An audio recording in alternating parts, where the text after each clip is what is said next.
Yo, what's up everybody? It's your boy rydollaz and welcome back to the channel.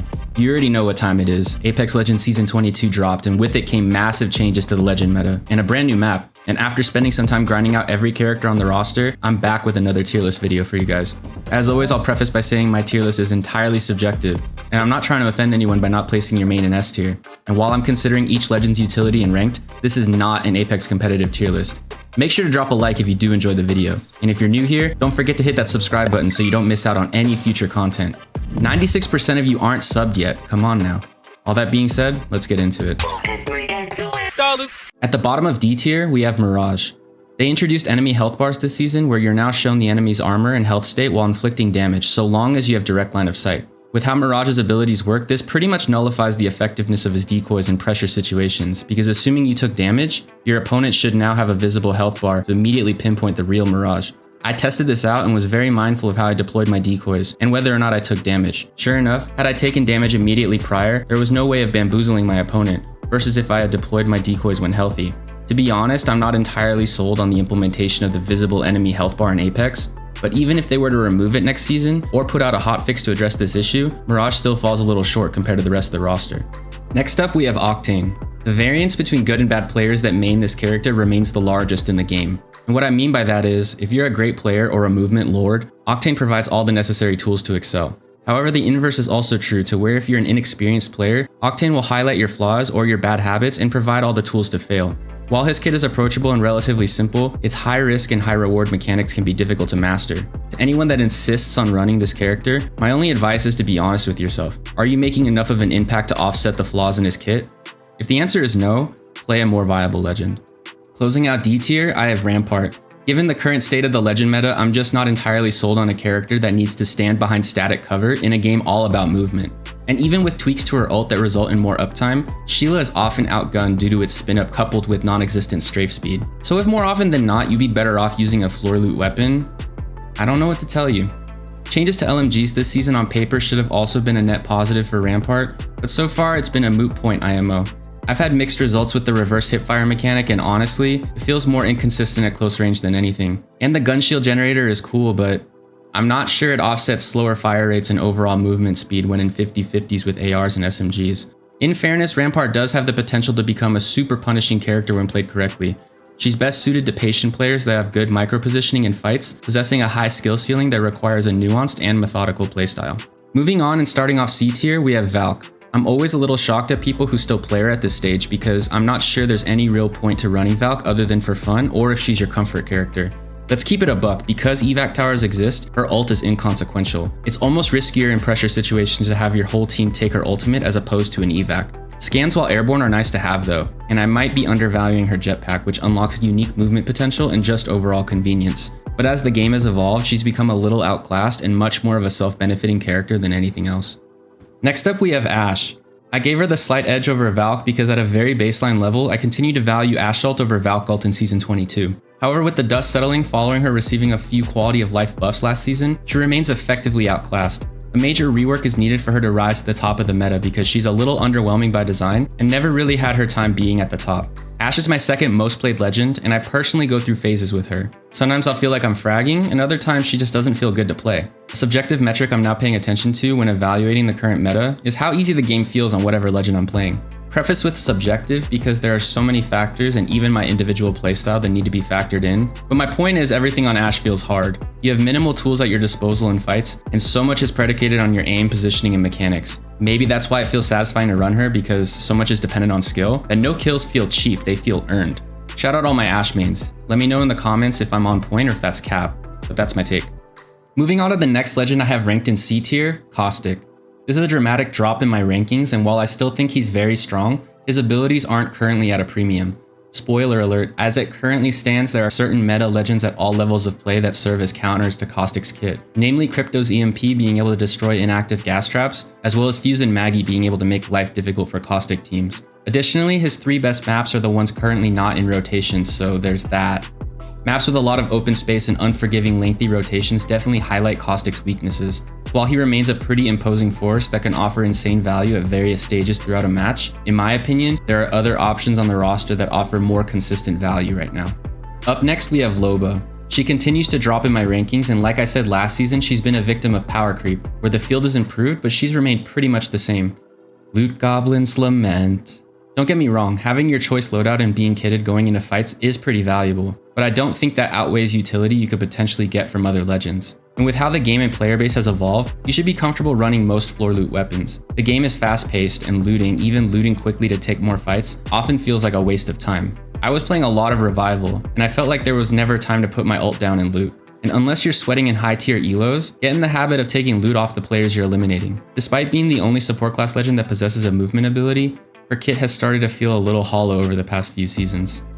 Closing out C tier, I have Wraith. I've been primarily solo queuing lately, and that's factored into me playing a lot more Wraith. I bring that up to emphasize a few points. If you're a solo queue warrior, then her kit will be adequate for how you're going to be playing in situations where you can't confidently rely on your teammates. My playstyle is naturally pretty unselfish and maybe sometimes a little destructively considerate, so I found some value in trying to adopt certain traits associated with Wraith's playstyle. But that's the thing is, she's a pretty selfish character as it currently stands. While she's arguably the most popular legend in the game, often being synonymous with sweats and good players, she's made to look better than she actually is by the fades and ecstasies of the world.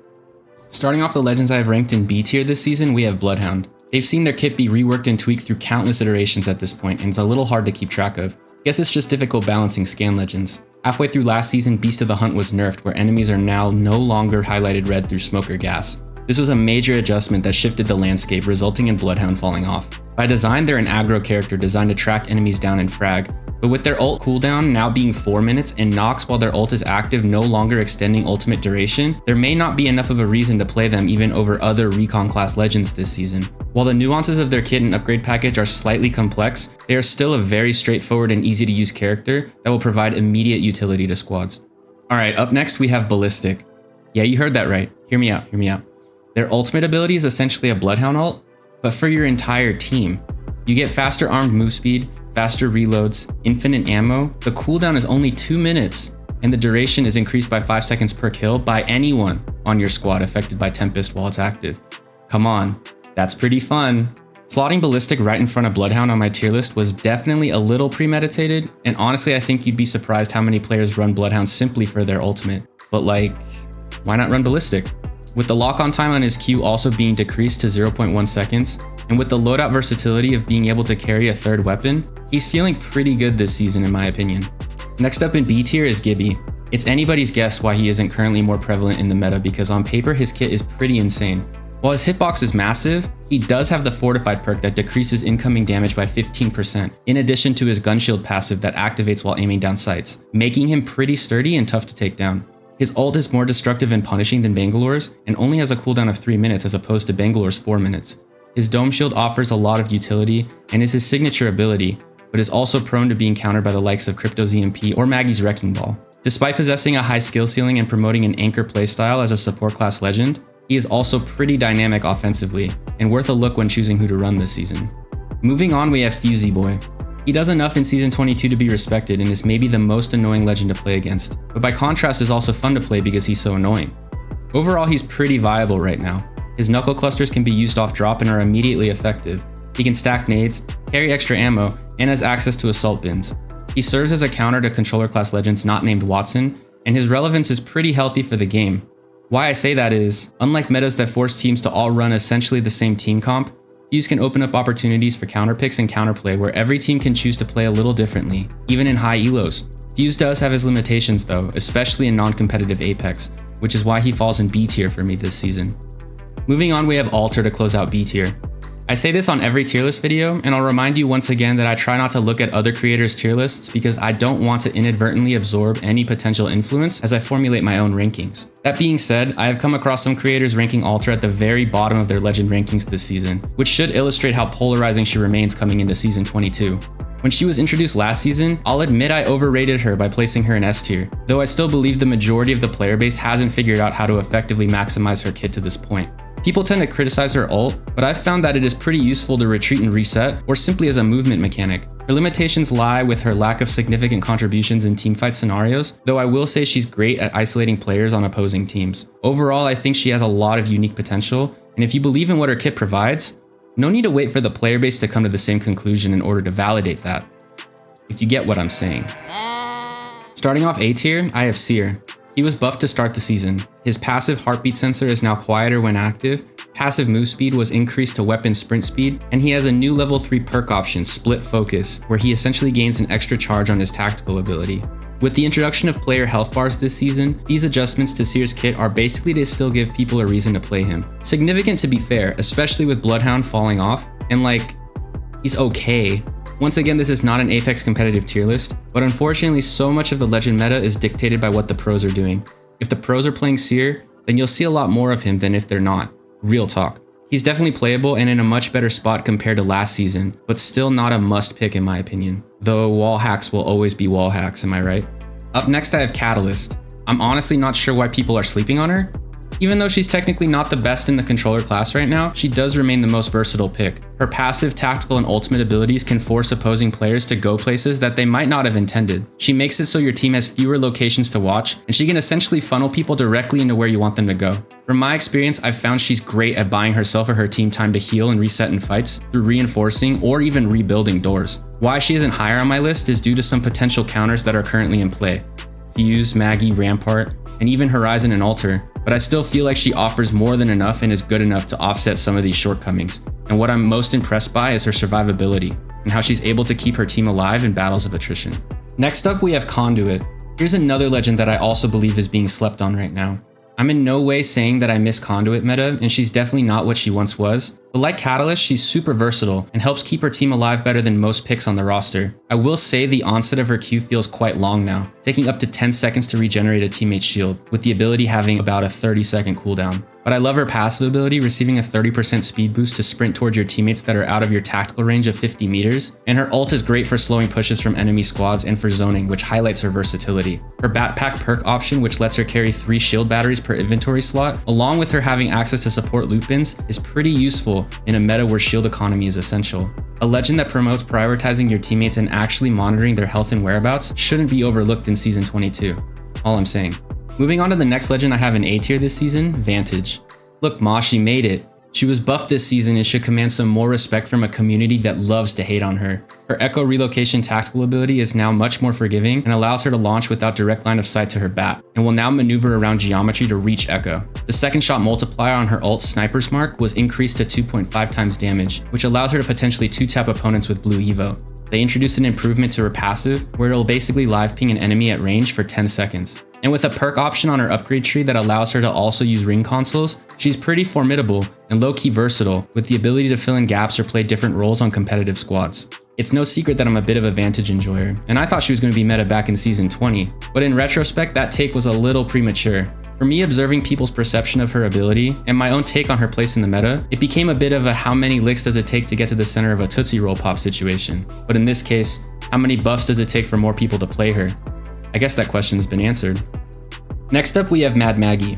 She was one of my S tier picks last season, and she's fallen in my rankings just a bit for Season 22. That's not to take anything away from how good she continues to be. Some other picks are just a little more valuable at the moment, in my opinion. She remains a super punishing character this season with maybe the best upgrade tree in the game. Her riot drill is insane, and her wrecking ball is a lot more reliable than it used to be. And both are hilarious to use at times. I also absolutely love her passive ability that allows her to run with a shotgun out with no movement penalty and grants her a temporary highlight on damaged enemies. With Maggie, some of her value is definitely tied to the viability of shotguns and to your proficiency with that weapon type. Well, pretty much every shotgun was buffed this season, and shoddy meta means Maggie has to be, right? Moving on, we have Newcastle. Is this a hot take? I don't know. He's great, plain and simple, and please let me know in the comments if you disagree so I can tell you you're wrong. Half kidding. Maybe the most difficult legend to master on the roster, he has game-breaking potential, and in the right hands is easily S tier. I've noticed that the community at all levels of play is starting to catch on to the buffs he received a season ago, namely to his ult, where it will now destroy incoming projectiles headed towards the front of the wall when the wall is energized. Along with an upgrade option that increases the energized duration to 3 minutes, that's basically a Diet Watson gen, which is extremely useful right now. Earlier I said that Fuse is the most annoying legend to go against. I take that back. A Newcastle with gold knockdown is the most annoying legend to play against, which is pretty hilarious if you're Newcastle. I've said it before and I'll say it again. We're all guilty of thinking damage output and total kills is what determines someone's skill or overall performance in a match. But success isn't solely defined by those metrics, especially in a BR. If you want to affect the game in a different way, Newcastle remains one of the strongest choices on the roster by far. Closing out A tier, we have Horizon. I'll be honest, I always struggle with this portion on every iteration of this video, every season. Like, it's boring to talk about her. It's boring to put her in S tier every season. Yeah, I would give the edge to the characters I currently have above her right now, but I also have her at the top of A, like she's right there. Earlier when discussing Ashe, my take was that everything on her feels hard. Everything earned, nothing given type shit. Horizon would be a direct foil to Ashe in that sense because everything feels so easy on her. Like, she just feels so good to play, it's stupid. Immediately take height whenever you want to and pop a bat while you do it, because why not? No fall stun, so if you're a controller player playing on PC with input lag, even with an overclock controller, you'll be out here winning those 50-50s off drop. Her ult is basically a free knock when used correctly also, so yeah. In case you were wondering, and something you should know about me, yes, I am salty. I'm not going to take anything away from Horizon mains because all of these in-game actions still require skill. Their lives are just so much easier, and if you want to make your life easy, especially as a controller player, play Horizon. To be honest, I don't know why I'm not playing her more. Number 1 Apex hipster plays Ashe because being a contrarian makes him feel superior. Damn, too real. Alright, here we go. Moving on to legends I have ranked in S tier, which I consider to be unequivocally the best legends in the game this season. I'll preface with the order I've ranked them is subjective, and I say that because I believe there's a case that can be made for each of them being the best in the game. You know the vibes. That being said, I have Crypto cracking S tier this season. Yes, you heard that right, Crypto. Honestly, long overdue, and I've been waiting for this moment for quite a few seasons now, because I low-key feel he's been better than every legend in his class for a while now. All it took for this take to become mainstream was the implementation of his new off-the-grid perk that allows him to go invisible while in his drone. Well, I guess that's a pretty big deal, and honestly, it's pretty sick. I've been having a lot of fun learning how to maximize his kit so far this season, and along with all the other attributes his kit provides, he's my top-ranked recon class legend this season. He's widely accepted as one of, if not the most, difficult to master on the roster, though he's felt a little more approachable this season in my opinion. But also maybe my proficiency as a crypto gamer has just increased from all the tier list content. I don't know. It will definitely take reps, but there's a lot of potential here with an insanely high skill ceiling if you're up for the challenge. Moving on to the next legend I've ranked in S tier this season, Watson. She was already my top ranked controller class legend last season, but she got buffed and is even better this season. The buffs center around her level 3 upgrade options. Let me break it down for you. Power Pylon, which already gave her ultimate double HP, now regenerates shield charge. That basically means unlimited shield regen for your squad, assuming the pylon itself isn't shot out and destroyed. Unlimited shield economy is insane. The other option being introduced is called Emergency Power, and it isn't unlimited economy, but it doubles the shield regen rate and capacity of her pylon. So for this one, think Conduit Q in terms of regen speed. They're also introducing a few controller class buffs that I've yet to mention to this point. One is called Zone Overcharge, and this grants controller legends a permanent overcharge of 25 HP while in zone. The other is a quality of life change that essentially allows controller legends to remotely pick up their tacticals, restoring the tactical charge as well. These are insane changes that, in my opinion, catapult Watson to the top of the legend meta in Season 22. Up next, we have Bangalore. I'll spare you all my spiel this season, you know how I feel. She's ingrained as a staple meta legend at all levels of play, that even after waves of nerfs, she's simply too essential to fall off. Players have become insanely reliant on her kit, and for good reason. She's the most versatile legend in the game, able to excel in any role on a competitive squad. You can adapt your playstyle to deploy her as an entry fragger, a refragger, or an anchor as needed, and that versatility is so valuable right now in Apex's current state. Double time will win you a lot of engagements. Her smoke launcher is the most versatile ability in the game, most often used for resets and rotates, and her ult can either stall, zone, or grief opposing teams. Obviously, there are bad Bangalores aplenty, and you can easily shaft your squad by misusing her abilities. But when utilized correctly, her impact on winning can't be understated. Additionally, some of her biggest counters like the Digital Threat Optic and Beast of the Hunt Threat Vision are no longer in the game, and the newly added white highlight on players in Smoke has played out as a pseudo buff. No holes in her game right now. Quick pause, shout out all my Bangalore mains. Addressing you guys real quick. Is it me, or is Bang a little less fun these days? I just feel with all the nerfs she's taken to her kit, I've joked about it before that she feels like an athlete coming back from an ACL. It just feels like there's less room for skill expression and I've kind of been put in a box. Leave a comment, let's talk. Alright, moving on. Up next I have Lifeline. You can't tell me she isn't insane right now, and a handful to deal with in competitive engagements. Had you asked me halfway through last season, I probably would have ranked her as the best legend in the game. Though coming into this season, she did receive a nerf that's worth mentioning.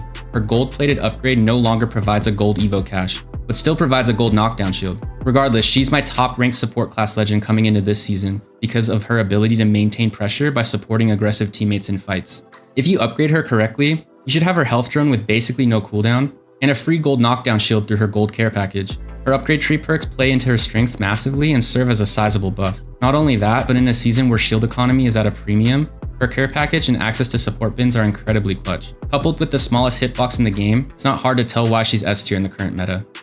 Next up is Revenant. I'm not gonna lie, I'm pretty sick of seeing this guy running around. After a few nerfs and tweaks following his rework, what we're left with is a diet octane pad built into his tactical, a tracker on players that you have weak, an additional 75 HP granted from his ultimate, which is a total of 300 HP with red Evo shield, faster crouch walking that's silent, and wall climbing. Easy escape and entry, allows you to 1v3 with ease, 3 passives. What can't he do? He's been at the forefront of pretty much every conceivable legend meta and non-competitive Apex the past few seasons. Even with Conduit getting nerfed, we're still finding ways to utilize this guy. Because why not? Easy mode. Listen, I know this is sounding pretty negative, and I'm not a Rev main, but this doesn't even feel like Revenant anymore. It just feels like a generic hollow character. Like, I respect the effort of trying to make him better given where he was at, but yeah. I also respect guys like Guapi, shout out Guapi, one of my favorite players. But he's even come out and said that his views are way down because people are so much less interested in watching Revenant gameplay. That's pretty telling, and all my S tier picks this season are pretty high skill, except this one. Revenant is OP right now, regardless of how you want to frame it, providing incredible value to players across all levels and definitely worth a look if you're trying to make your life significantly easier. Closing out S tier and my top ranked legend this season is Pathfinder. I'll keep it a buck, I was gonna rank Revenant here, but I thought that would be too depressing, so ultimately I gave Pathy the edge. He's in a really good spot right now, and despite his inherent weaknesses that include a lack of a real passive ability and a pretty large hitbox, is a staple meta pick as the best team movement legend in Apex. The reach of his zipline gun ultimate and how often you can get it makes him incredibly useful for traversing the map and traversing the map quickly. And with his zipline Zen perk, which grants a 25% damage reduction while riding his zipline, you're eliminating a lot of risk, especially in late game. At one point I had said grapple cooldown reset on knock is the move, but honestly, unless it's pubs, if you're not picking zipline Zen, you're trolling. But when playing Pathfinder, you're playing him for his grapple, which is the most versatile movement ability in the game. It's incredibly effective for flanks or for evading enemies, taking height and moving faster, and really it just makes great players super unpredictable. In an aggressive meta, he's an essential piece on competitive squads. I was always a little intimidated to play him, but after all these tier lists and being forced to play every legend, I definitely regret not playing him sooner. Grappling is fun and you should try it, one might say. If you made it this far in the video, thank you so much for watching. At the end of the day, these are just my opinions. What I love about this game, despite all its flaws, is that there's a legend for every playstyle, so continue to play who's fun and play who you like. Any legend is S tier in the right hands. Let me know in the comments what legends you're thinking about maining and I'll try to help you choose. I've low-key been having some identity crises myself, not gonna lie. And definitely be sure to check out this video, where I break down the traits of great Apex players. Hopefully this tier list helps you and I'll see you in the next one.